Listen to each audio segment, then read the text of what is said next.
Bonjour à tous et bienvenue dans ce nouveau tutoriel, cette fois-ci pour peindre un soldat Baratheon pour le trône de fer. Les caractéristiques des Baratheons sont des grosses armures très chevaleresques, armures de plate, armures en acier, et des tissus jaunes. En plus de ça, on va avoir des bois de cerf, qui va être l'image de la faction, qui va être son blason. Et là, en plus, on a un petit socle agrémenté où j'ai rajouté des fleurs jaunes pour en plus faire le rappel de jaune. Ça va être une peinture très simple et rapide. Vous allez voir qu'il n'y a rien de compliqué. Pour l'armure, on va partir sur du TMP, True Metal Painting. Donc on va peindre avec des peintures effets métallisés, donc notamment des argentés, de l'acier, etc. Et on va foncer avec du noir les creux pour bien délimiter les plates les unes par rapport aux autres. On va venir avec du doré rehausser certaines parties, comme les genouillères, le casque qui est très ouvragé, et je pense qu'il y a moyen de faire un truc très joli avec. Et on va avoir ce tissu jaune. Voilà, c'est parti pour le tutoriel.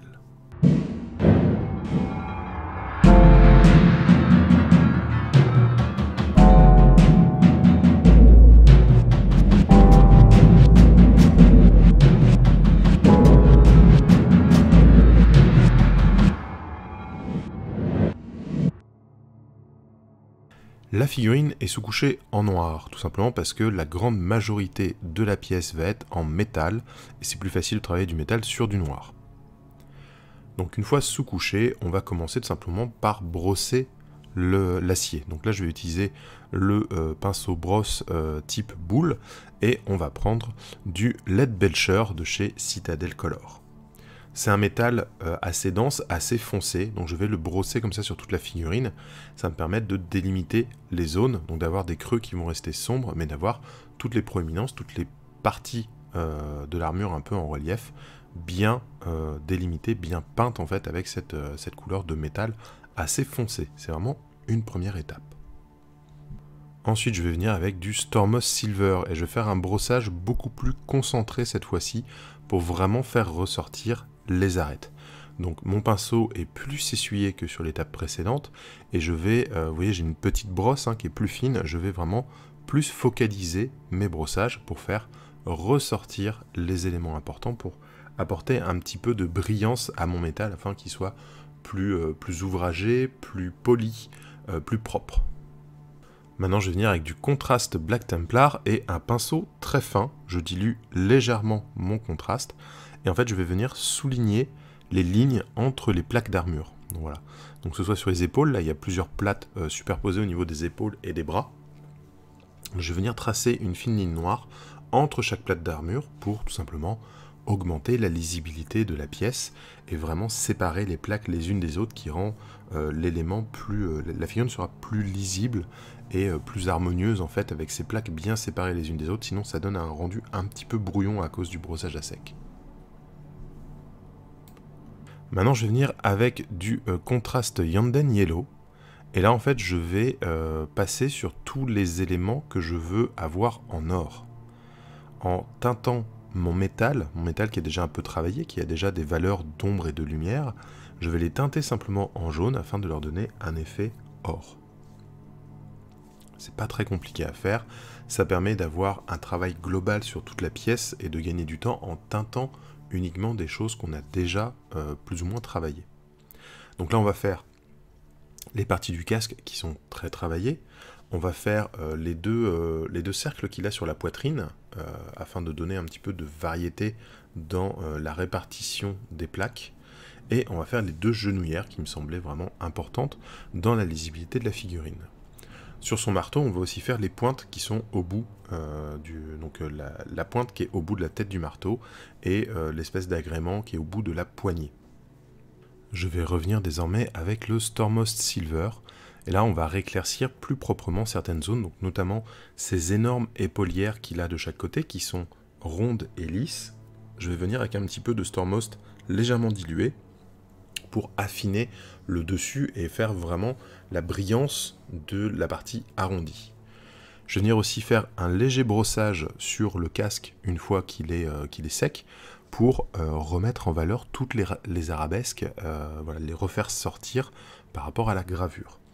Et pareil sur les genouillères, je vais faire un léger brossage sur la ligne, sur l'angle, vraiment l'arête la plus acérée des genouillères, pour renforcer cet effet de métal. On vient ensuite avec de la Shade Seraphim Sepia, et là on va ombrer un petit peu le métal à certains endroits pour vraiment le souligner. Donc on va l'ombrer sur le bas du casque, encore une fois il va bien couler dans les creux des arabesques et tout, ça va être très intéressant. On va ombrer aussi le dessous des genouillères, et ça va nous donner quelque chose de plus marqué, encore une fois de plus lisible. Le but sur des figurines comme ça, on est sur des figurines de jeu qui vont être sur un plateau où il y a 12 figurines sur un même plateau, c'est vraiment du jeu d'armée, du jeu d'unité. On va essayer d'avoir un rendu global de l'unité percutant, plus que d'avoir des figurines qui vont être belles, indépendantes les unes des autres. Le but est d'avoir un effet de masse, et surtout de ne pas passer trop de temps sur chaque figurine pour ne pas se décourager et peindre l'entièreté de l'armée facilement. Ensuite je vais prendre du Dryad Bark, et là je vais peindre tout ce qui n'est pas de l'armure. Donc on va peindre aussi bien le pagne, les lanières en cuir, le manche du marteau, les bois de serre, voilà, tout ce qui n'est pas de l'armure va être repeint. Il y a beaucoup d'éléments, hein, les figurines sont assez réalistes et c'est assez agréable parce que par exemple pour les armures sont sur l'avant des membres. Par exemple au niveau des jambes, hein, c'est l'avant des jambes qui est protégé, pas l'arrière. Donc l'arrière, en fait, vous avez une sorte de pantalon et des lanières en cuir qui attachent l'armure. Donc tout ça, c'est peint en brun pour différencier en fait de l'armure et avoir les différents traitements. On va avoir pas mal de traitements qui vont être faits en cuir, on va avoir les bois et on va avoir le jaune de cette sorte de pagne. Donc ce brun, la Dryad Bark, c'est un brun qui est assez désaturé, donc il va permettre de ne pas se mettre trop en avant par rapport à l'armure qu'on a fait assez éclatante, et par rapport au jaune qu'on va vouloir avoir assez saturé. Voilà, c'est pour ça un brun un peu désaturé. Je ne vais pas beaucoup le retoucher dans les parties justement derrière les cuisses, etc. Il va parfaitement se fondre dans le décor, on va dire, et ce brun va se faire oublier au niveau des détails pas importants. C'est ça qui est intéressant. Alors une fois que c'est bien sec, je vais m'occuper justement de tout ce qui est lanière en faisant un mélange de Dryad Bark et de Baneblade Brown. Donc là, avec ce mélange, je vais commencer à éclaircir mes lanières, notamment la ceinture. Je vais éclaircir aussi les bois et le manche de son marteau. Alors pour les bois, on va faire un truc que j'aime bien. On va faire les bois assez clairs sur les côtés de la tête, et plus les bois partent vers les pointes, plus ils vont être foncés. Donc là, ce mélange, je vais le mettre sur quasiment l'entièreté des bois, et vous allez voir que je vais éclaircir vers les côtés de la tête, et on assombrira par la suite vers les extrémités. Maintenant, je vais reprendre le Baneblade Brown seul, et je vais continuer à éclaircir ces parties-là. Sur les bois, on va éclaircir juste vers les parties de la tête, je ne vais même pas aller sur le reste de la pièce, et on va éclaircir la ceinture, le manche, etc. Donc sur des parties plus restreintes, voilà, juste venir mettre des petites lignes de brun. La gravure, mine de rien, sur ces figurines est très très propre pour des figurines qui sont en monobloc plastique de jeu, hein, Cool Mini or Not. Et ben les figurines sont super propres, super bien gravées, super bien détaillées. Donc même un petit coup comme ça, avec le plat du pinceau pour juste effleurer les aspérités, les reliefs de la figurine, ça fonctionne à merveille. On va venir avec du shade Agrax Earthshade, et là on va teinter toutes ces parties que je disais qui sont sous l'armure. Ça va permettre de créer une légère ombre en fait, et de ne pas avoir quelque chose qui soit trop uniforme, qui soit un seul coup de peinture. On va passer plus de temps sur ces parties-là. Encore une fois, je le répète, ce sont des parties qui sont là pour se faire oublier afin de mettre le reste en valeur. Je ne vais pas aller peindre chaque carreau du gambison, etc. Voilà, on voit qu'il a une armure de cuir matelassé sous son armure de plate. À certains endroits, elle dépasse. Je ne vais pas aller m'amuser à repeindre, à rééclaircir chaque carreau, etc. Donc je vais juste faire ce petit passage-là. Le but est d'avoir quelque chose d'assez sombre et terne qui va se faire oublier, encore une fois, pour mettre en valeur le reste de la figurine, notamment son armure, qui est pour moi l'élément important de la figurine. Alors là, j'avais testé un truc à base de brun, etc. pour le jaune, mais finalement, la meilleure façon de le faire, c'est de tout baser en Averland Sunset. Voilà, ne faites pas d'ombre en brun, etc. comme moi j'avais fait, c'est pas assez propre. Donc une fois que c'est basé en Averland Sunset, on va prendre le Flash Gitz Yellow, qui est un jaune bien pétant, et je vais venir faire les arêtes au Flash Gitz. Voilà, donc je vais juste rehausser, profiter des volumes de la figurine, vraiment souligner les volumes qu'il a déjà. Et en fait, voilà, le problème que j'avais, dans un premier test, je l'ai fait la cape en brun éclaircie au Averland, puis éclaircie au jaune. Et en fait, la différence qu'il y a entre l'ombre et la lumière est beaucoup trop importante, et c'était pas joli, ça marchait pas, ça laissait des traces, etc. Donc là, tout rebasé en Averland Sunset pour le jaune, en 2 passages dilués. Ce qui est bien, c'est que l'Averland, c'est une base, ça marque bien. Si vous êtes sur une base noire, n'hésitez pas à passer par un marron d'abord pour, voilà, par exemple, un Montfang Brown, qui est très couvrant aussi, qui va permettre d'avoir quelque chose de plus lumineux, et ce sera plus facile de passer le Averland Sunset dessus.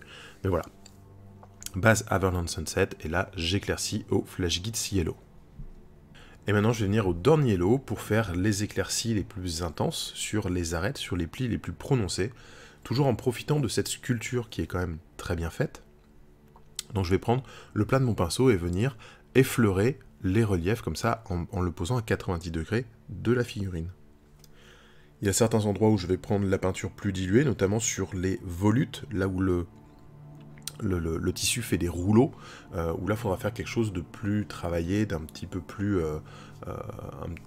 précis, un petit peu plus sensible, avec un jaune dilué qu'on va passer en plusieurs passages, un peu façon glacis, pour éclaircir le bout du rouleau. Mais sinon, voilà, tout ce qui est arête et pli s'éclaircit très facilement, seulement avec le plat du pinceau. On va prendre du Phoenician Purple et du Averland Sunset qu'on va mélanger ensemble pour faire une ombre un peu brune en fait. Vous allez voir, ça va vous faire une couleur assez particulière. Alors pourquoi avoir choisi ces couleurs? Si vous avez suivi la vidéo sur le cercle chromatique, vous savez que ces deux couleurs sont opposées dans le cercle, même si le Averland Sunset n'est pas un jaune pur et le Phoenician Purple n'est pas un violet pur.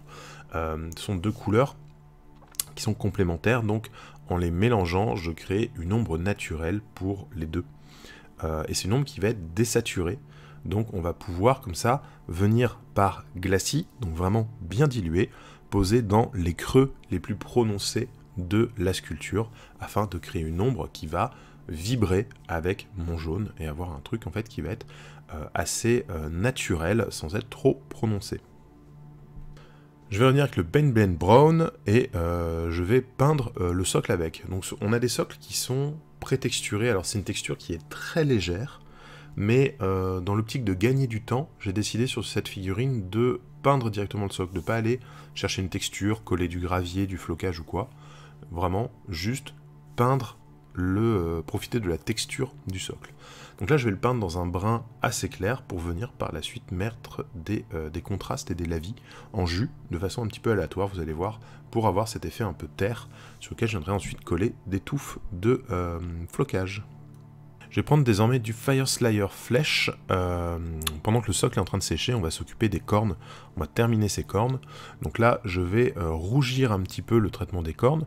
Je ne vais pas descendre jusque sur les côtés de la tête, on va vraiment faire l'extrémité des cornes, encore une fois pour avoir cet effet clair autour de la tête, noir aux extrémités.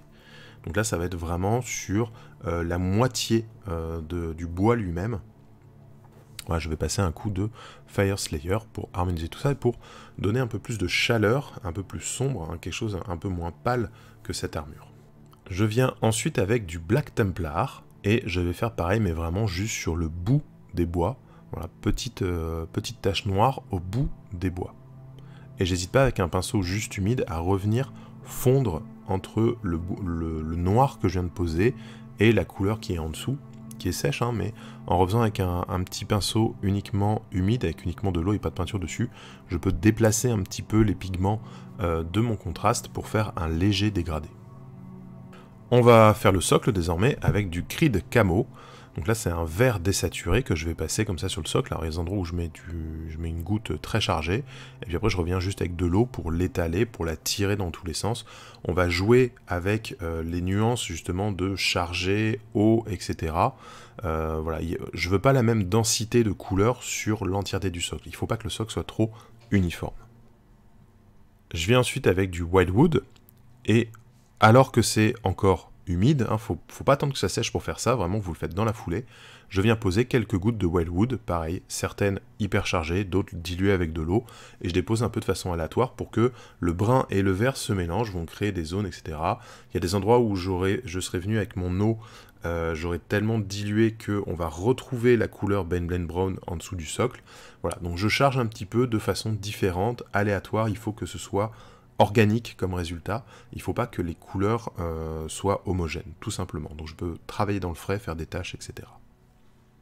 Et voici la figurine terminée. Donc là, pour le socle, j'ai collé des touffes d'herbe. Alors j'ai deux types de touffes, une touffe un peu brune, une touffe un peu verte, et j'ai collé des petites fleurs jaunes. Donc voilà, toutes les touffes viennent de chez Gamergrass. J'aime beaucoup ce qu'ils font. Ils ont plein de touffes différentes tailles, différentes formes, des fleurs, différentes hauteurs aussi. Bon là j'ai mis des touffes standards, mais voilà. Et je trouve que du coup, le socle, pour un travail quand même très minime, rend bien, et surtout quand j'aurai un régiment complet comme ça, avec aussi le socle régimentaire travaillé de la même façon, ça devrait bien rendre.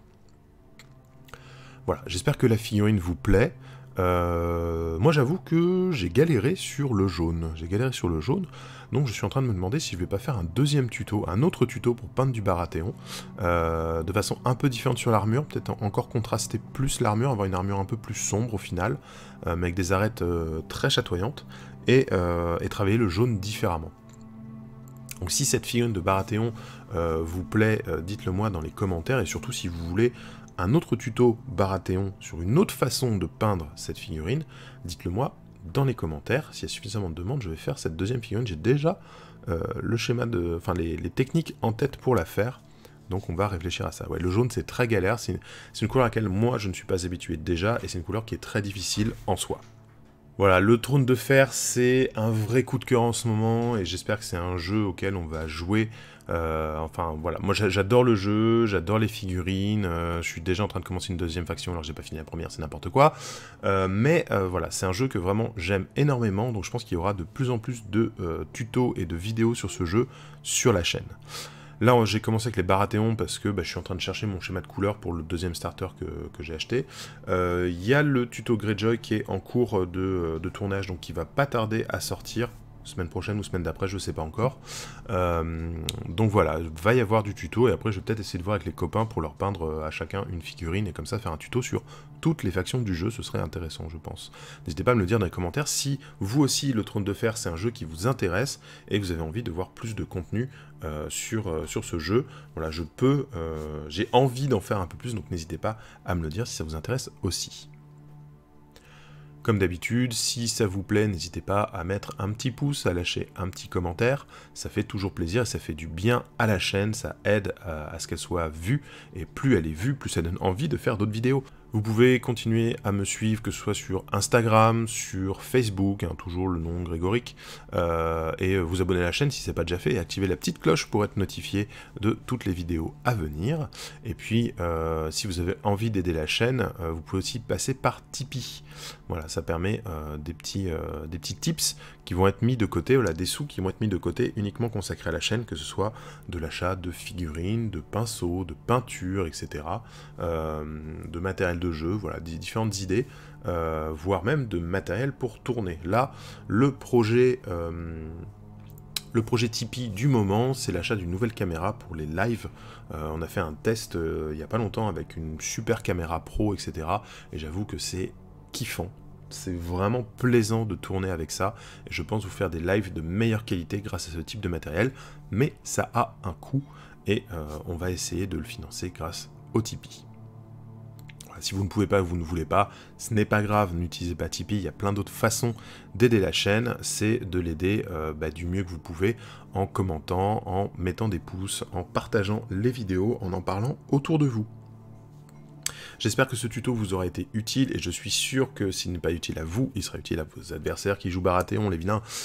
Donc n'hésitez pas à le partager, à le montrer à vos copains, à parler de la chaîne. S'il y a suffisamment de monde, suffisamment de demandes, je ferai un tuto pour chaque faction du jeu, parce que vraiment, j'aime ça. J'aime ce jeu, j'aime les figurines, et j'ai envie de partager, et j'ai envie qu'on soit tous ensemble dans cet univers. Alors que je suis pas fan de la série et que j'ai pas lu les bouquins. Mais bon, bref, c'est une autre histoire. En attendant, je vous fais plein de bisous, et je vous dis à très bientôt pour de nouvelles vidéos.